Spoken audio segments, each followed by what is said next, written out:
society organizations to collaborate in monitoring and evaluating government and donor-funded projects.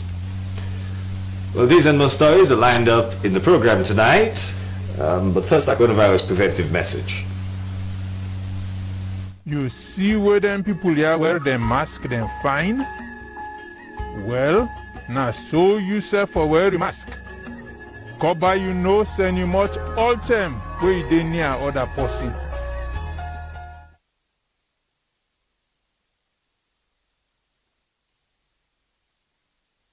Get yourself vaccinated and stay safe. And now to our first story for tonight. Parliament has committed the Tobacco and Nicotine Control Bill of 2021 to the Legislative Committee for further consideration. The bill seeks to regulate the smoking, importation and advertisement of cigarettes and nicotine products in the country. Parliamentary correspondent Joseph Toure was there and he sent us this report. I stand on SO 51. Honorable members, because of the serious nature of this bill, right there. And we have to wind up consultation, Mr. Speaker, I move that the bill be committed to the Legislative Committee. The committal of the Tobacco and Nicotine Control Bill 2021 to the Legislative Committee for further consideration came at a time when lawmakers had re-echoed the importance of the bill to save lives from diseases associated to cigarette smoking.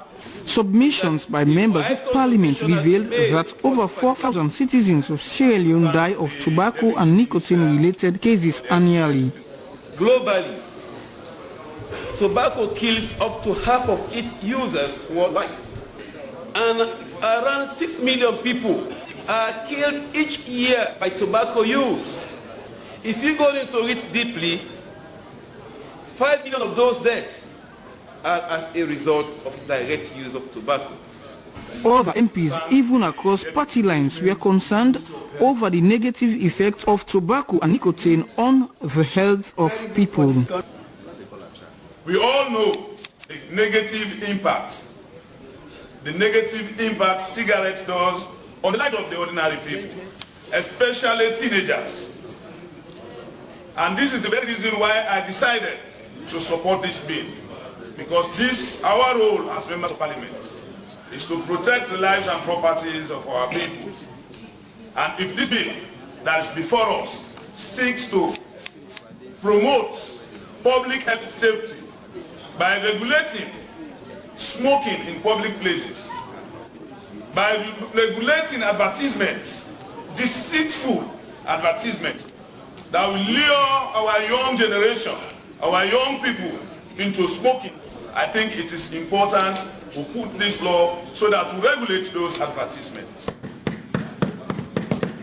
The Ebola crisis, we lost around 4,100 people, and just a year from cigarette smoking, we are losing 4,000 a year. Is a disaster for us.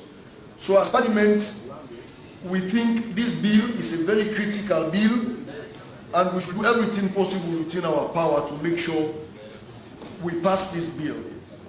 And what we want to add also is the area of popularizing this bill when it's been passed. People have to be restricted. They should not be allowed to harm others. That's the point. That's why I'm supporting the bill. If people want to smoke, let them hide somewhere where the cigarette smoke will not affect other people. The health is very important. Now we know, as somebody was saying, those who are smokers, I mean, it's apparent. Their ill health is apparent. They cough, they always have headache, and so many other problems emanating from the smoking of cigarettes. The Deputy Minister of Health too, Princess Dugba, while showcasing reasons for such bill to be legislated, noted government loses billions of loans to address sicknesses related to tobacco smoking. The direct and indirect costs and losses from tobacco use total 404 billion leones. These deaths are preventable if the country adopts a comprehensive tobacco and nicotine control laws that are fully compliant to the WHO FCTC. Adopting the tobacco control law will reduce the prevalence of cigarette smoking by 2/3 over 15 years, reduce disease and death-saving lives, increase workforce productivity, increasing GDP, lead to savings through avoidance of direct medical costs to treat diseases, and ultimately provide total economic benefits of up to 1.9 trillion leones. It also came out strong that the bill should focus on the rehabilitation of those who would have been addicted to smoking. SLBC, Joseph Tue reporting. And donor-funded policies, projects and programs sometimes appear to be white elephants because of poor monitoring and evaluation mechanisms. Well, in response to that, the National Monitoring and Evaluation Directorate, NAMED, has engaged representatives of civil society organizations in order for them to collaborate in monitoring and evaluating government and donor-funded programs, policies and projects. Reporter Mohammed Umar was there. Lack of proper monitoring and evaluation of donors and government-funded projects, policies and programs across the public sector has been a root cause for lack of accountability, transparency and corruption. Such funded policies, projects and programs of government and donor partners usually tend not to yield the desired outcomes because of ill monitoring and evaluation strategies. This consultative meeting between the National Monitoring and Evaluation Directorate, NAMED, and representatives of civil society organizations was an attempt to collaborate and share ideas on how to effectively monitor and evaluate how government and donor funds are utilized on policies, programs and projects. NAMED is looking at this: how do we change the lives of the people for the better? And one way to do that is to see that projects that government and donors are supporting do reach these people. They are fully monitored. But if you give a time frame for 6 months, do it for 6 months or small deviation. Don't do a 6-month project for 2-3 years. It's disturbing lifestyles and it's disturbing people. Representatives from civil society organizations gave their various perspectives on effective monitoring and evaluation strategies. Amongst the many was the Executive Director of Network Movement for Justice and Development, Abu Brahima. In partnership with other actors, with other agencies like civil society, is clearly one way by which we can minimize the extent to which corruption, can grow, or the extent to which, people can do away with things with impunity. I think the question is, once you want, resources to be plowed to communities and let communities use it to benefit their lives. A society where government functionaries are held accountable for their stewardship is an example of a society where a healthy democracy thrives. Mohamed Kouma reporting.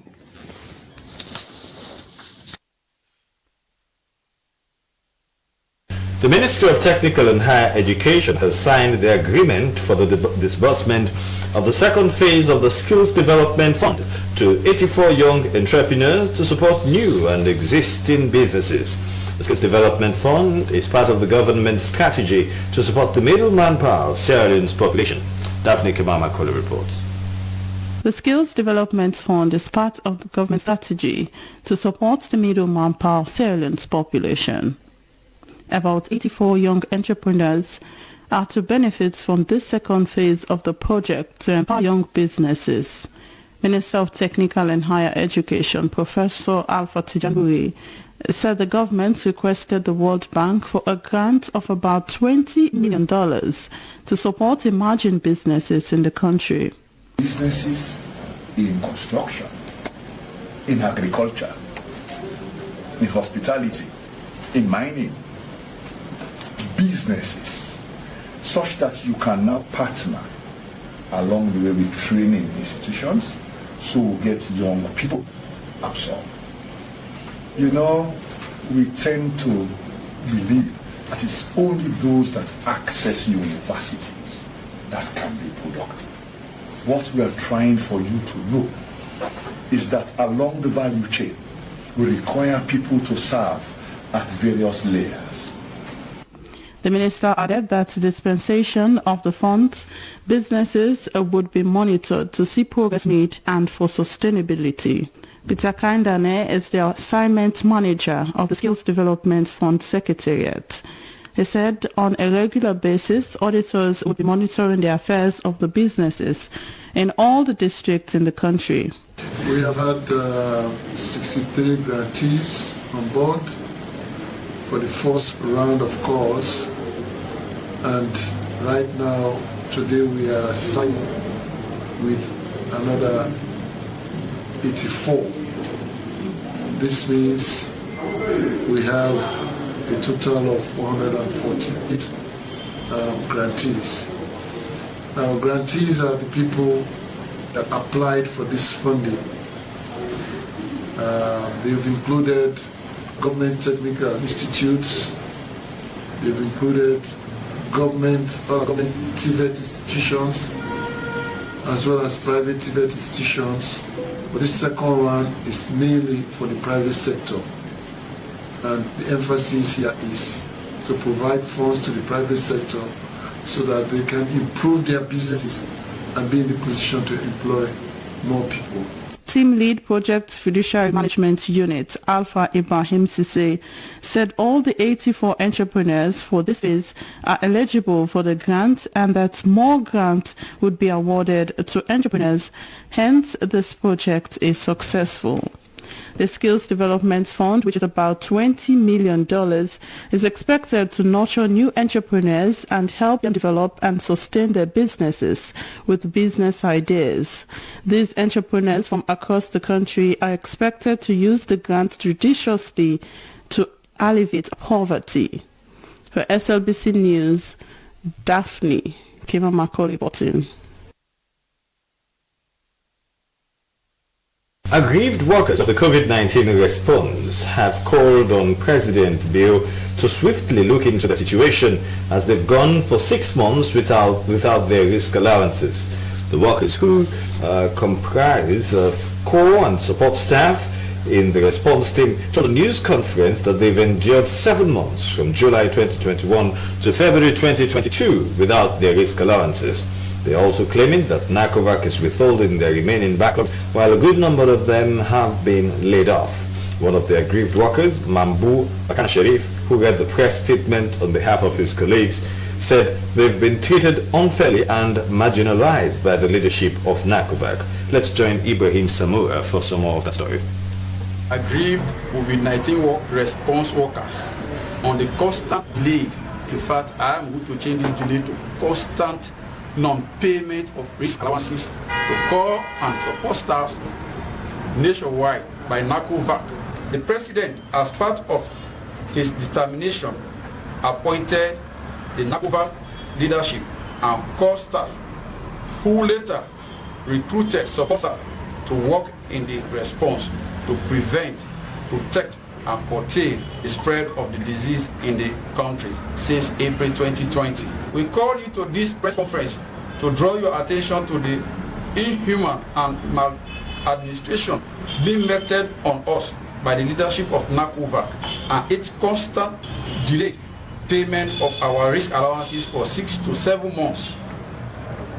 As a team, we have tried all redresses mechanisms to institutional approach rather than staging public demonstration or protest, which in our view may undermine the good reputation of the new dispensation.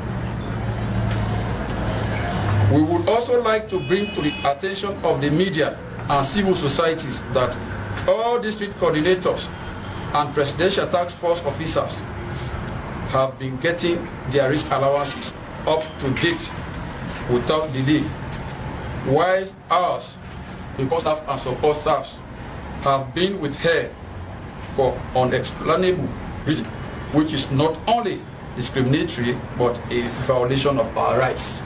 This has brought a feeling of marginalization, especially when those who should be prioritizing our welfare have now become advocate for their benefits. No one has engaged us on the issue, at least to clarify why the situation remains unaddressed. Moreover, we are very much aware of a massive and pending right-sizing of the workforce within the response as part of the government commitment to justify value for money and purpose for national development. But it remains obvious that every contract should have a termination notice written, and this has not been done by the leadership of either NACUVA or DICUVAs across the country. Yet we are doing the needful day in and day out in our respective assignment locations nationwide. Members of the press and civil societies, we want you to note that since July 2021, 1 month risk allowance was paid in December 2021 and another 1 month in February 2022. Nothing has been paid to us since then. In addition, we are also aware that terminating someone's contracts upon expiration means you must be in preparedness to pay all their backlogs, and as it is, and therefore we are honestly concerned as a group. It is on this basis that we deem it prudent to draw such worrisome concern to the attention of the media and civil societies. We should also like to inform you, the media and civil society, that these are legitimate concerns, as every aggrieved response worker from core to support staff have contractual documents to justify these payments, these payment claims, and these documents would be made available should the need arise by the media and civil society.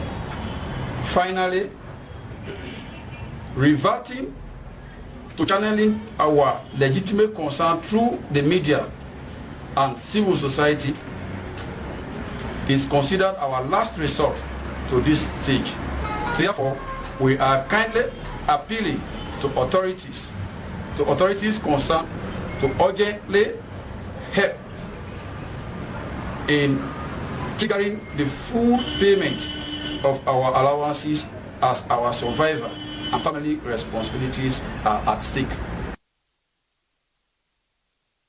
The 2021 convocation for all 3 constituent colleges of the University of Sierra Leone is scheduled to commence on Wednesday and is expected to end on Friday.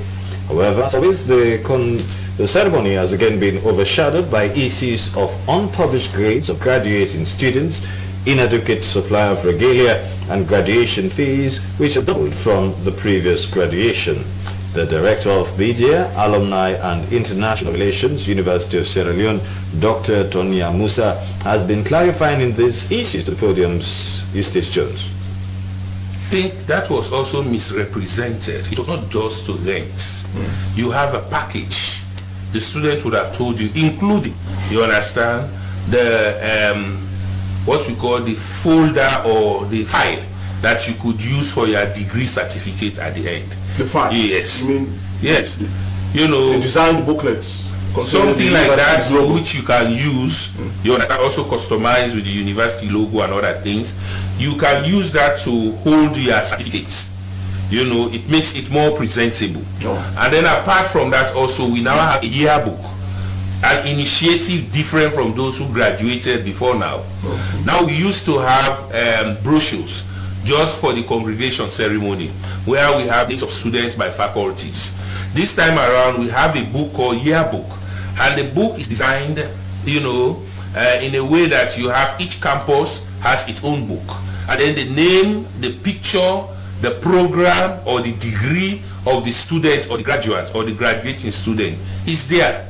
So it's just a matter of using that book. To me, we consider it as something additional souvenir that the graduating students can use. Can all students have access to that? Pardon? Can all students have access? Exactly. Now, as long as you are graduating this year, You know, 2 months ago we started the process. We asked all graduating students to have their photographs, and then 2 weeks ago we asked them also to do verification in terms of their names as against their pictures and other information, because this is something we think is unique and is happening in other universities. You have what they call the yearbook. We are going to do that this year. The cost for the yearbook, the cost for the regalia, and also what I told you, additional facilities are all put together in that package. And consider even what we are talking about now, the cost of items. Can you compare what you paid 2 years ago, you know, to graduate, to be the same as those graduating now, considering the cost of items generally, cost of production? So I don't think it's affordable. You know, I mean, going to the university, I think we have a specific area in the application wherein we ask people to undersign guarantors who will take care of the student throughout the journey in the university. You know, you are coming to where services are paid for, and then you want to ensure that you get the best out of it. So it is good for us to maintain quality. So to say whether it is sincere, yes, we are quite sincere in terms of what we have asked them to pay for a ceremony which is not quote unquote under mandatory. We expect them to sit somewhere conducive, and they are going to have something credible. Tonya Musa, and is Director of Media Alumni and International Relations at the University of Sierra Leone, and he was talking there to the SLBC's Eustace Jones, clarifying issues around this year's graduation. Now, the Civil Society Consortium on Community Accountability and Service Delivery has called on President Bill to take due consideration before moving the management of Sierratel to a private company. This call follows continuous or contentious issues and a series of strike actions by staff of Sierratel over poor management and non-payment of salaries, which has now prompted the National Commission for Privatization to bring the management of Sierratel under a private company. Cecilia Sisse has the details. Having followed closely the issues at Sierratel Telecommunication Company, Civil Society Consortium on Community Accountability and Service Delivery has raised serious concerns about the unhealthy relationship between the staff and management of Sierratel due to backlog salaries, leave allowances, and the recent press release from the National Commission for Privatization stating reasons for their action to privatize the company, among others. The consortium is therefore calling on authorities, including the National Commission for Privatization, Ministry of Information, and the government, to reconsider the concession agreement and to do proper background check on Sentinel Telecommunication Company Limited. The consortium is calling on National Commission for Privatization, Ministry of Information, and the management of Sierratel to help Sierra Leoneans with the following documents. 1. Bid document, prior period of the advertisement. B. Evaluation report. Final report from Procurement Committee of NCP. The draft concession agreement document. The Civil Society Consortium on Service Delivery has ever, over the years, observed that a lot of our state-owned companies have been privatized with no due diligence, and today most of those institutions are no more in existence.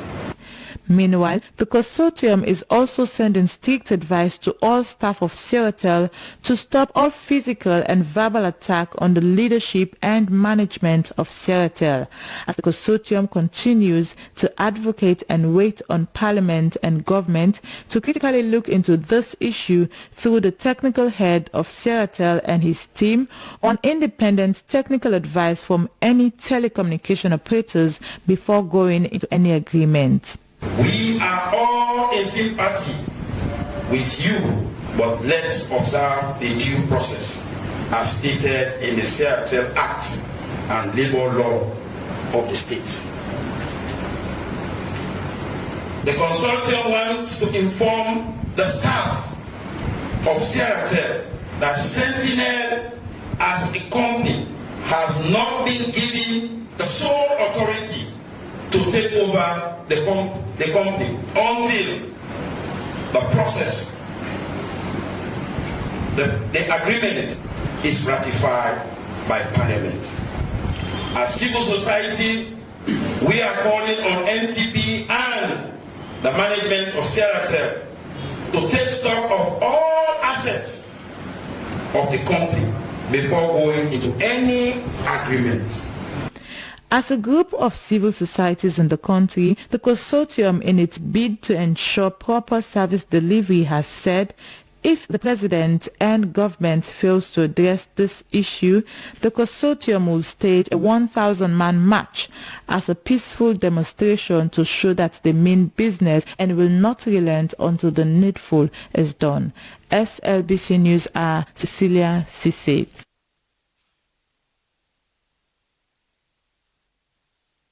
Government came into power 4 years ago in 2018. The government was elected on a ticket of change. The manifesto, the new direction aimed at fixing things, not limited to what they described as a crumbling economy. The government has made it their business to address what the former Minister of Finance, Jacob Josepha, had labeled as bread and butter issues. As the country gears up for the next general elections in 2023, Eustace Jones was in dialogue with the Minister of Information and Communications, Mohamed Rahman Soare, and asked if the Bureau administration had really delivered on its manifesto. I'll say it on rooftops. In the kind of extenuating circumstance we find ourselves, this president, this government is definitely on top of its game. We have done very well amidst extremely challenging and difficult times, both at home and the world over. His Excellency himself couched it so very succinctly when launching the National ID Card project recently at Radisson Blu. He did say there is turbulence, but he's a tried, tested and proven pilot. He assured us safe landing. So that is what we see here. Which significant, successes would you point to if it were the case that you were asked indeed to do so? Well, I've now been asked, so it's a pleasure to talk about them. Number one, it's always good to set the context right. We inherited an economy that was in austerity. We inherited an economy that was literally on life support machine. Salaries were not paid for months and all of those things. Under this government, because of fiscal prudence, because of the twin-track financial consolidation approach, domestic revenue mobilization, and prudent management of the state our resources, we are very regular with payment of salaries and other government commitments without recourse to the usual kind of thing that we need that administration for. Apart from that, it is unprecedented in the 61-year history of this country to see any administration launch such a magnificent and ambitious program like the free quality education. In April, President Bill took over. He almost literally hit the ground running. By September, he had rolled that program out, covering all schools, public schools in the country, from pre-primary to WASC level. That's quite a huge task. Only a very prepared man for leadership could have been able to hit the ground running in the fashion and manner President Bill did it, right? You also see that before then, we had a lot of issues with many things. While we were on that trajectory, that growth trajectory, COVID struck. But it was in the midst of COVID that the president's humanity, that the president's compassion, that this government's economic sagacity was proven. While countries were falling apart, Sierra Leone, in the first place, ensured that we were able to keep COVID at bay. We were one of the last countries that got struck. Don't forget, President Bill is a former military man. As a former military man, he believes in the fact that the day of planning is different from the day of battle. Once we heard about COVID in China and faraway places, we started to, it was under the very watchful eyes of Dr. Uri, we resurrected all of the pillars, that will support us in the fight. So you find out that we are one of the last African countries to so do. And once we got struck we were able to respond so robustly that we still be the envy of the world. Not my word, CDC. Right? Yes, so we did that. But even in the midst of the same COVID, you know, I've heard people say people have not been touched by the economic gains we have made. Look, we are all not strangers. During COVID, a lot of interventions were done by government, right?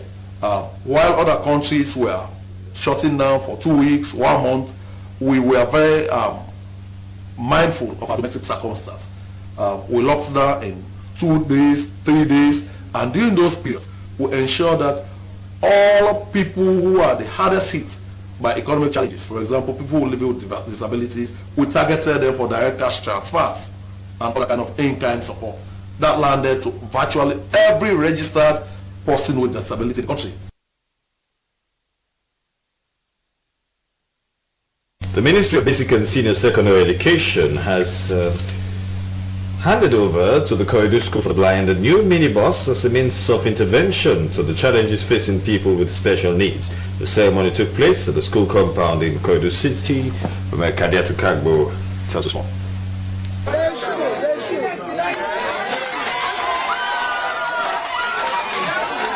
The reaction of the pupils clearly shows that they have been longing for a bus. The jubilation seemed never ending as they sought to have a ride. The appreciation was overwhelming. I want to say thank you to you by giving us bus. These are a lot of challenges by going to school. The secondary schools, when going to school, it used to be very much challenging for us. You know, it is not really easy. Blind people holding themselves, going on the streets to get your headway to school. These have reached that situation. We want to say thank you to this government. The proprietor said they had a list of needs, but mobility was on top. He said the donation will elevate the long-standing open risk people faced walking on foot and riding on motorbikes to go to school, which is stressed deterred the children from learning and getting the required education. So, but it's very difficult to use bike on those crooked roads. To bring the blind, it's very, very difficult. So we find it very difficult to get how to get mobility to take these people to their different homes, even to go and recruit the one that children who are languishing in their different homes. So now, but today I am very, very excited. I'm happy. I think my eyes are open spiritually, not physically, because I received another bus again for the blind, which will help me to continue the work. The Deputy Minister to Ministry of Basic and Senior Secondary Education, Mamusu Masakoi, said the donation was made possible because of the ministry's radical inclusion in schools, which says everybody should benefit on the free education that the government was offering. She called on beneficiaries to take good care of the bus as they are set to continue to prioritize special needs. It's the desire and the vision of the President, radical inclusion, education for all. And therefore we are including everybody, irrespective of whatever disability they're currently suffering from. It's an inclusive policy. Kids are normally being picked up from various locations and they are brought into residence. So this bus will be used for such purposes. The ministry, for the first time, has instituted a yearly subvention post-quarterly payment, which used to pose challenges in the running of the activities. However, one of the teachers highlighted that the condition of staff was nothing to write home about. We started our educational career in this school since class 1 up to college level, and we attain education. At the end of the day, we are giving our service to this place. But sadly enough, for you to know, Madam Minister, up to this date, we have not yet been approved. So, and we have been laboring, we have got our certificates, and we are here.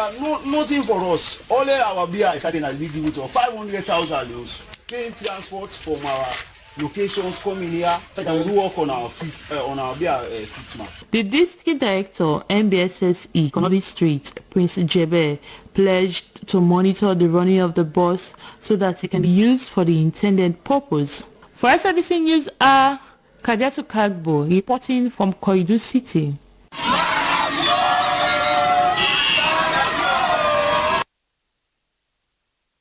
Minister 1, Basic and Senior Secondary Education, Emil Guga, has called on all indigents of Kono District to come on board in helping the ministry to improve teaching and learning outcomes in the district. She made the call during a town hall meeting organized by the ministry together with Kono stakeholders to develop a Kono district education transformation plan. Kadiatu Kagbo again with the details. According to the findings by the Ministry of Basic and Senior Secondary Education, education in Kono State has deteriorated for the last years. Out of 86 schools who sat to the basic education certificate examination in 2021, only 6 schools had pass rates. A lot of issues have been blamed for this poor performance by the district, such as inadequate trained teachers, poor infrastructure, and exams malpractice, among others. Thus, the need for setting a meeting to be able to increase understanding on issues affecting education in the district and to come up with recommendations that will help cushion some of these challenges to further transform education in that part of the country. According to the Deputy Minister 1, a Minister of Basic and Senior Secondary Education, Emily Gogra, the meeting was a demonstration of their commitment to education, showing that they value education and they are appreciative of the government's effort in investing in human capital. A change in the trend of education in Kono because it has gone down the drains over these 3 years. And 2021 is the worst, where they didn't have a lot of passes to go to university. Now that we are here, we want the indigents of Kono, all the stakeholders of Kono, to participate. And indeed, we have a good turnout. They are here to discuss the issues that have caused this downtrodden of education here in Kono, and the people are willing.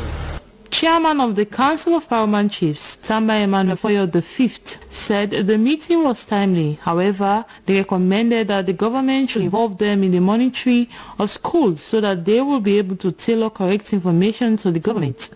Want government to involve us in the monitoring of schools, so that we will be able to tell government how many teachers are in a particular school, whether qualified or not qualified, what are they doing in those schools. By so doing, government will be able to know whether the classroom work is being done perfectly or being done hazardly. The chairman, National Council for Head Teachers, Reverend Moa Gandhi, said for them to play their part, they need to be motivated. He added that they are committed in working with governments to address the issues. Our teachers are demotivated. So motivation is number one, that teachers should be motivated. And then also we said prompt payment of school fees subsidies.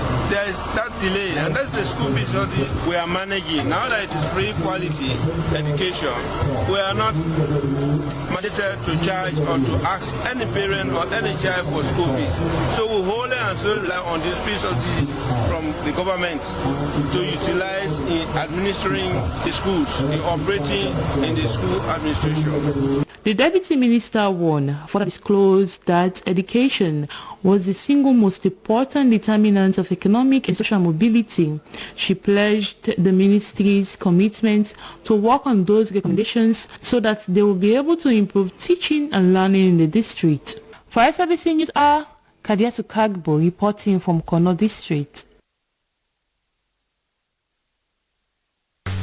Most Sierra Leoneans have been enveloped by an obsession to own degrees, certificates, and other academic qualifications. The last 2 decades have seen a proliferation of colleges and universities of all sorts in the country.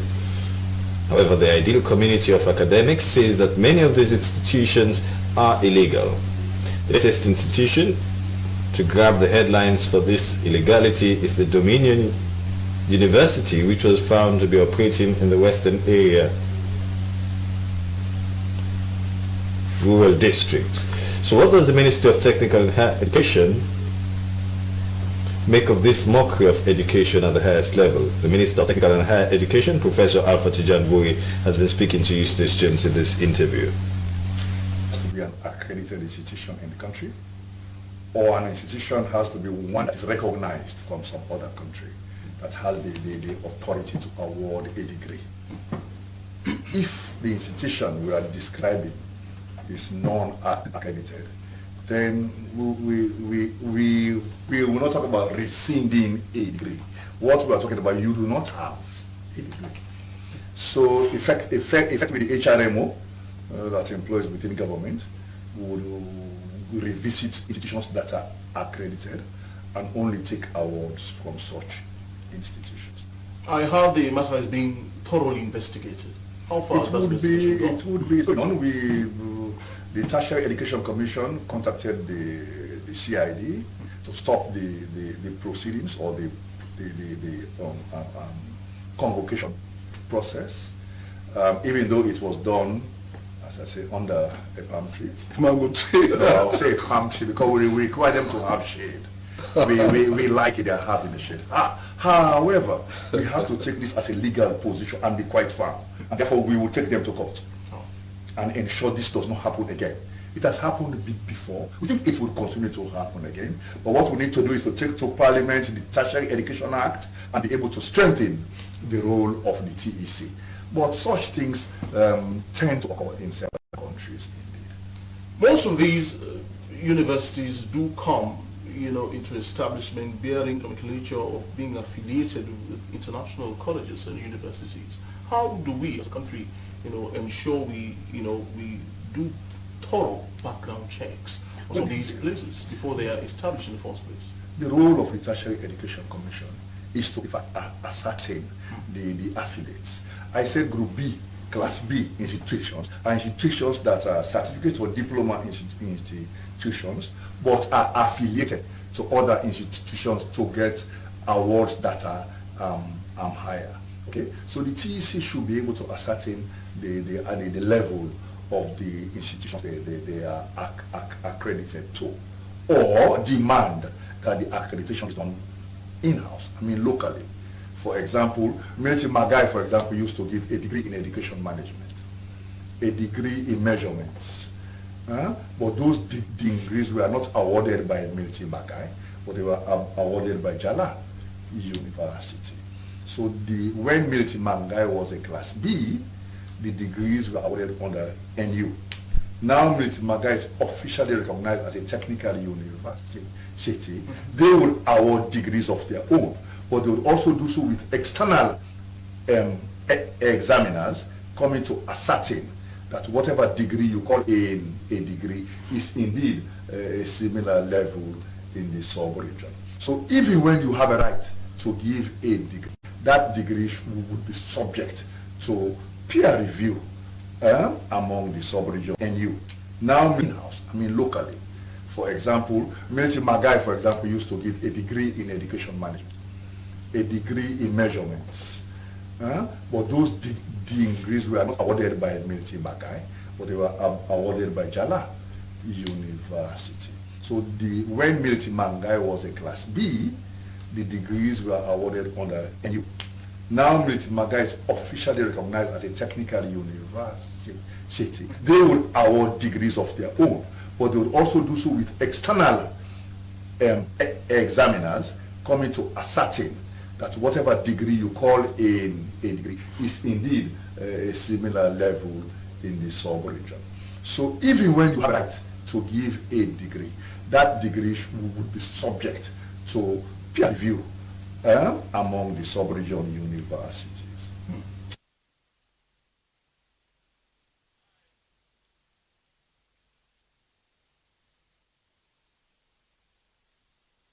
All right, that was the Minister of Technical and Higher Education, Professor Alpha Tijan Wuri.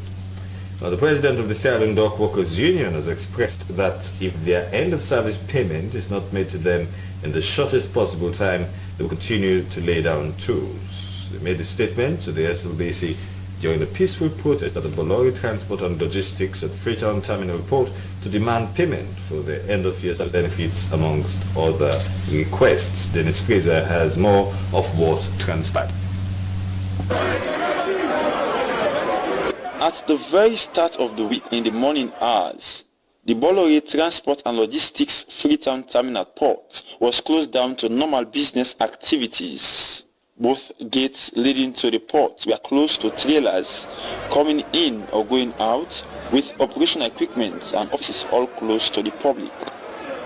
Bolloré Transport and Logistics Sierra Leone started as the Sierra Leone Shipping Agency, which won the international tender launched by the government in March 2011 to operate parts of Queen Elizabeth II ports. However, a transition process started in August last year that saw the sale of the company over to a Mediterranean shipping company. Normally, as you can see behind me, these machines powered by workers here could be with loud noise and people are actively working. But today, as you can see, the machines are up, tools are down, staff are not working. They are on a protest demanding for their end of service payments. According to staff here, including their union executives, nothing was communicated to them with regards the transition on their end or service arrangements. Because of this, they resorted to a peaceful protest to call on the attention of the authorities. It might not be anything gets to them. They say now later now they can't get understanding, say they don't sell the company to another company. According to the union, they told us that throughout the transition process, management did not reach out to them.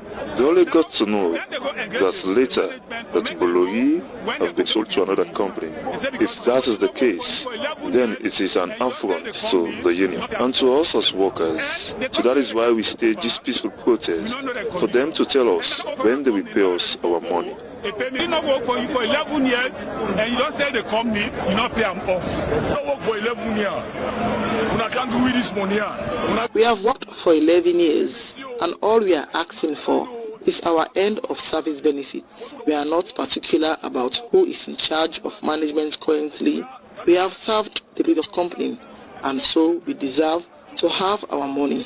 Can you imagine that a senior staff like me, I am paid 2,500,000, which is not even enough to take care of me and my family compared to the kind of work I do.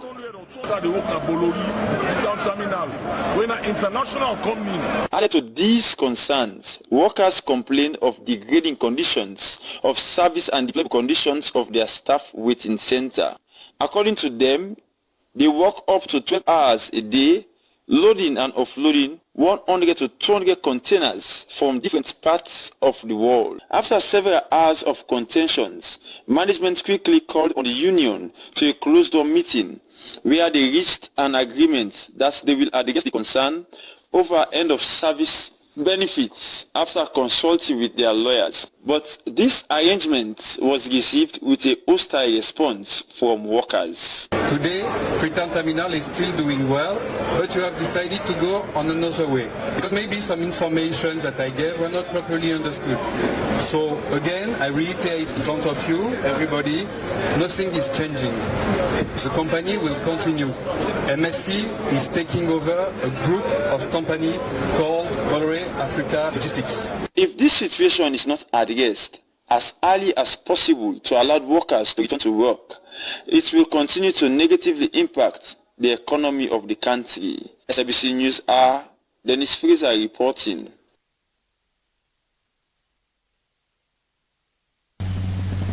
Well, it's now time for some stories making the headlines around Africa.